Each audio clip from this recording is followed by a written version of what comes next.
Sir, ಇತ್ತೀಚೆಗೆ ಸೌಜನ್ಯ ಪ್ರಕರಣದಲ್ಲಿ ರಾಜ್ಯಾದ್ಯಂತ ಸುದ್ದಿಯಾಗಿದ್ರೆ ಮುಂದಿನ ನಡೆ ನಿಮ್ದೇನಾಗಿದೆ ಸರ್? ನೋಡಿ, ಅಕ್ವಿಟಲ್ ಕಮಿಟಿಯಲ್ಲಿ ಸೌಜನ್ಯ ಪ್ರಕರಣಕ್ಕೆ ಸಂಬಂಧಪಟ್ಟಂಗೆ ಈಗಾಗಲೇ ದೊಡ್ಡ ಮಟ್ಟದ ಮೋಸ ಆಗೈತಿ.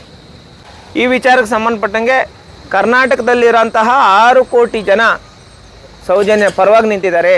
ಕೇವಲ 60-70 ಜನ ಇವ್ರು ಹೇಳ್ತಾ ಇದ್ರಲ್ಲ, ಈಗ ಇವರು ಡಿ ಕೆ ಶಿವಕುಮಾರ್ ಅಂತವ್ರು 100 ಜನ, 100 ಜನ ಅಂದ್ಕೊಳ್ರಿ.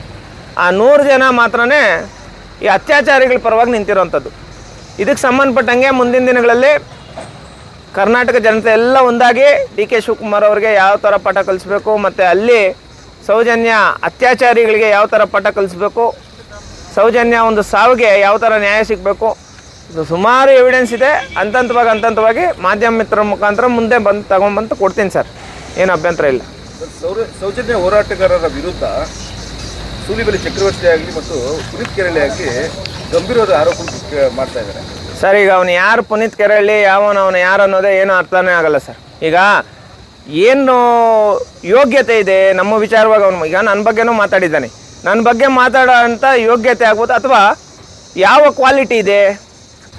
ಯಾವುದಾದ್ರೂ ಒಂದು ಸಬ್ಜೆಕ್ಟ್ ಕೊಟ್ಟು, ಈಗ ರಾಮಾಯಣದಲ್ಲಿ ಯಾವುದಾದ್ರೂ ಒಂದು ಸಬ್ಜೆಕ್ಟ್ ಕೊಟ್ಟು ಸಂದೇಶ್ ನೀನು ಪುನೀತ್ ಕೆರಳಿ ಇಬ್ಬರು ಕೂತ್ಕೊಂಡು ವಾದ ವಿವಾದ ಮಾಡ್ರಪ್ಪ ಅಂತ ಹೇಳ್ಬಿಟ್ಟು ಕೂರಿಸಿದ್ರೆ ಅದರಲ್ಲಿ ಪುನೀತ್ ಕೆರಳಿ ಅನ್ನೋ ವ್ಯಕ್ತಿ ಗೆಲ್ತಾನಾ? ಸಾಧ್ಯನೇ ಇಲ್ಲ. ನನ್ನ ವಿರುದ್ಧ ವಾದ ವಿವಾದದಲ್ಲಿ ಗೆಲ್ಲೋದಕ್ಕೆ ಸಾಧ್ಯನೇ ಇಲ್ಲ.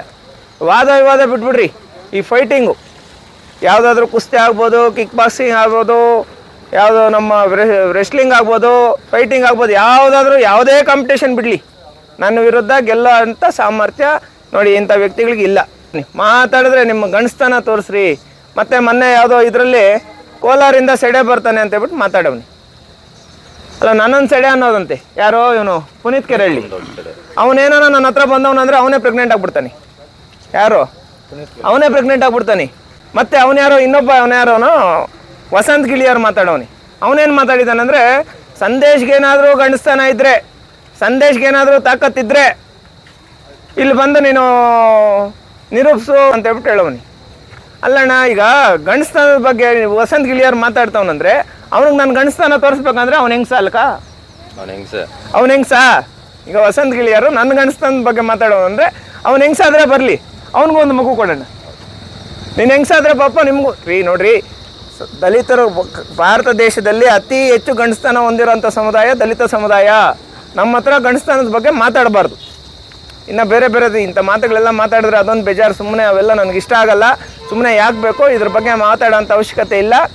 ಮುಂದಿನ ದಿನಗಳಲ್ಲಿ ಈಗಾಗಲೇ ಚಕ್ರವರ್ತಿ ಸೂಲಿಬೆಲೆ, ಅವನ್ಯಾರೋ ಪುನೀತ್ ಕೆರಳಿ, ಇವನ್ಯಾರೋ ವಸಂತ್ ಗಿಳಿಯಾರ್, ಇವ್ರ ಬಣ್ಣ ಎಲ್ಲ ಬಯಲಾಗ್ಬಿಟ್ಟೈತಿ, ಜನಗಳ ಮುಂದೆ ಐತೆ.